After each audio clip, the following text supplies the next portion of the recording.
এক লোক বট গাছের তলায় বসে বিশ্রাম নিচ্ছে, আর বট ফল দেখে অবাক যে এত মোটা বট গাছ, ফলগুলো এত ছোট। বট ফল ছোট হয় না নাকি এত বড়? আর পাশেই ছিল কুমড়া গাছ, লাউ গাছ। আল্লাহরে গালে দিতেছে, আল্লাহর কি রুচি! চিকন চিকন কুমড়া গাছ, চিকন চিকন লাউ গাছ, এত বড় ফল, আর ইয়া মোটা বট গাছ, এতটুকু ফল। আল্লাহরে গালি দিতে দিতে ঘুমায় গেছে। আল্লাহরে গালি মারতে মারতে কখন যে ঘুমায় গেছে নিজেও জানেন। হঠাৎ একটা বট ফল পড়ছে একেবারে নাকে, লাফ দিয়ে উঠেছে। উঠে দেখে নাক দিয়ে রক্ত বেরোচ্ছে, ব্লিডিং। নাকের রক্ত মুছে আর পড়তে আরম্ভ করছে আলহামদুলিল্লাহ। কি পড়ে? মনে মনে কয়, আল্লাহরে কেন গালি দিলাম?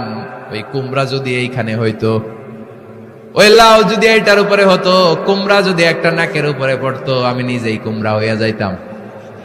ঠিক কিনা? সুবহানাল্লাহ পড়েন। মা খালাকতা হাদা বাতিলা।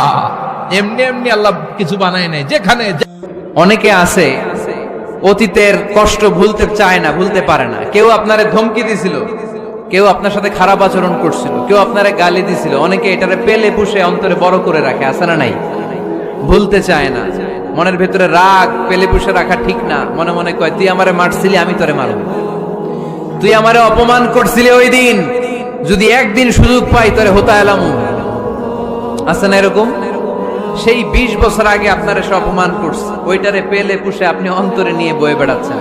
আর এই হিংসা, ক্ষোভ যদি রাগ ভিতরে রাখেন, এটা আপনারা জ্বালায় দেয় ভিতরে, জানেন? আর যদি আপনি ক্ষমা করে দেন, একেবারে ঠান্ডা। জানেন এই ফর্মুলা আপনারা?